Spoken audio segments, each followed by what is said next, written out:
நான் தூங்கும் முன்னே நீ தூங்கி போனாய் தாயே, என் மேல் உனக்கென்ன கோபம்?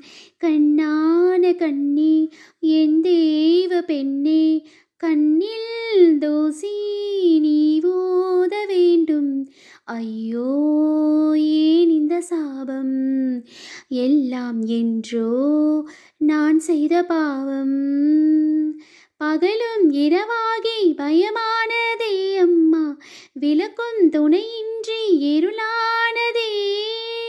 உயிரின் ஒரு பாதி பறிபோனதே அம்மா, தனிமை நிலையா